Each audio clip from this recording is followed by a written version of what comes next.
Representative Lucero, thanks for joining us. Absolutely, thank you. You were born on a U.S. Army base in Germany. How did you end up becoming a member of the Minnesota House of Representatives? Yes, so my father was in the military and he was stationed in Germany at the time that I was born. So I lived over in Germany for approximately a year and was brought back to Minnesota where my parents lived. And so I was raised in Minnesota and then moved to Dayton. My wife and I purchased our first home in Dayton. We purchased our second home in Dayton, a move-up home, and have been in the city of Dayton now for 18 years and ran for election in the Minnesota House of Representatives in 2014 and did that as a part of my public service that I strongly believe in giving back to the community, representing the values of the community. And prior to being elected in the legislature, I was a city council member and just a longtime advocate for community values. And a little bit about your district, a rapidly growing area on the northwest cusp of the Twin Cities metropolitan area. What can you tell us about the people of your district in 30B, and why do you think that area continues to grow? I would argue that the people of District 30B, which makes up the cities of Albertville, St. Michael, Otsego, Hanover, and then the Wright County portion of Dayton, which is where I live, I would argue are the best people in the entire state. I know that there would be those that disagree, but no, it's a fantastic area. Part of the reason why it's exploding in terms of growth and development is because of the community values of the area, the strong family connections, the values of the community, the strong school system, and it's just a popular place to be as the Twin Cities continues to expand and the population of the 7-county metro area, of which we are just outside of, continues to grow. And people want to be in an area that is up and coming, which we have a lot of amenities and are on the I-94 corridor, which is the exit to get up north on the weekend for many Minnesotans that have cabins. So it's an easy way to bypass at least a half hour of commute when coming from other portions of the Twin Cities. And when you talk to your constituents, what would they like to see addressed in 2018? Well, the top priorities in the community are transportation funding, so expanding I-94 3 lanes up to Albertville. Pro-life is a very strong issue. Healthcare continues to be a strong issue. As we're aware, businesses and individual families are just being crushed with healthcare costs. So that's an issue that continues to need to be addressed to drive down prices and increase choice. Second Amendment is huge in the community. And then my own background is cybersecurity. So student data privacy is one of the issues that I've been working on. But the area of data collection, data mining, not just in the area of student data privacy, but in multiple areas where data collection is occurring at both the government level and the private sector level is extremely important. So I would say those are the top issues for sure. You talked a little bit about your background, and your occupation lists cybersecurity specialist, like you said, small business owner, real estate agent, former college instructor. What kind of perspective does this wearing this many hats give you here at the legislature? Well, my own background has been very fruitful in terms of bringing the experience and perspective to the legislature. The reason I have such a diverse background is because I have very many interests. As you mentioned, some of them, but going back further, I was a truck driver. I drove a truck for 6 years, union member, Teamster, so working very hard at the blue-collar job, punching the clock day to day. Then going to school for cybersecurity, computer networking. I also have a law enforcement, both a 3-year degree and a 4-year degree, and I took that aptitude and went into the digital space, which is how I got into IT security. But in addition to that, part of my own belief system of giving back to others and helping others to rise up in their own careers, which is the motivation of becoming a college instructor to help teach those concepts. So I taught college for 7 years. And then small business owner. We live in the greatest country in the world.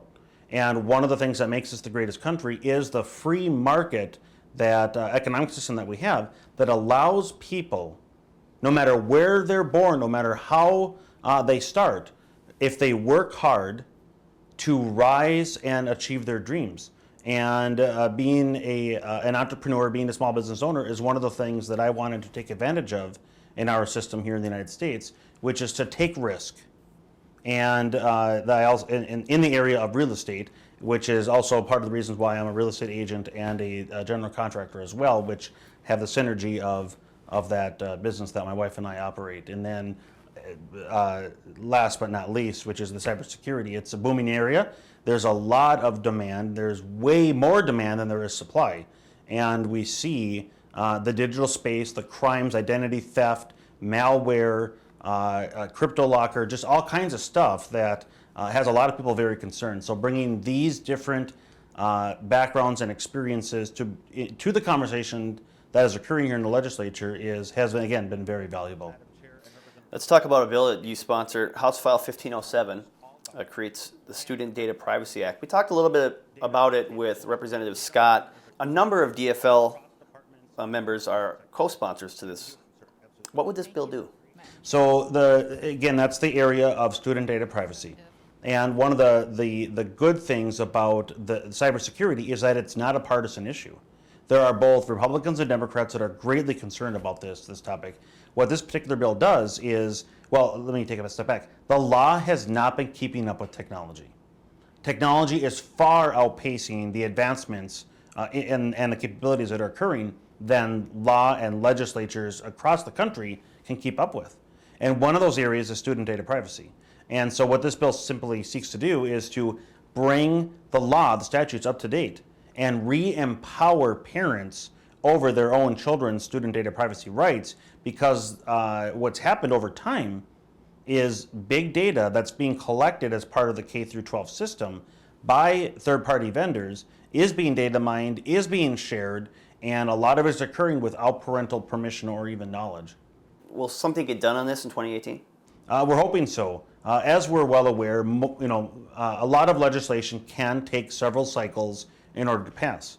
Well, we have been fighting on this. I've been fighting on this topic since day one. And every year that goes by, more and more people are becoming knowledgeable in this area, including legislators. So as we continue to have the conversations and build awareness around this topic, more and more parents are becoming concerned with the data mining, data sharing, data collection of the students' data privacy, that more and more lawmakers are being cognizant that action does need to be taken. So we're very hopeful that we will be able to see some advancement this session. On your campaign website, you have a formula for success. That includes sacrifice, hard work, perseverance, and delayed gratification. How did this formula come about, and how do you apply it in your life?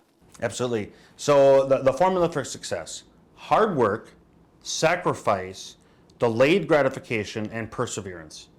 And one of the things that makes this country so great is, as I mentioned earlier, that no matter who you are, no matter what your background, if a person engages in this simple formula, it's simple to understand. It isn't necessarily simple to live, but it's a simple formula to understand. Hard work.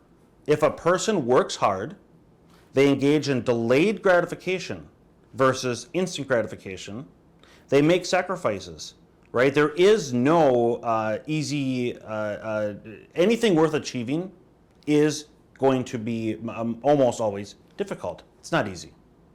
And so hard work, elbow grease, sweat from the brow, working hard, and then perseverance, not giving up.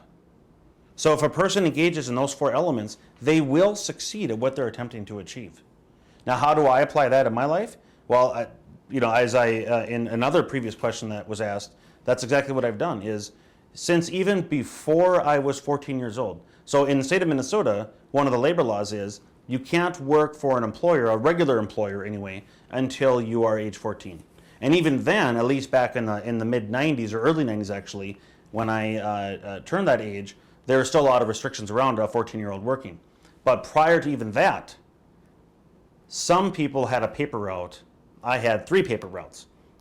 So back when I was in, this would have been 8th grade, or so roughly that time period, 7th grade, I was doing the paper routes, getting work as soon as I could. In addition, the entrepreneurial spirit that I had my own pop stand at the state fair outside of the gates.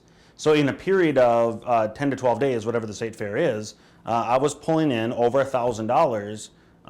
And for somebody who's, at that age, pre-14, that's a lot of money.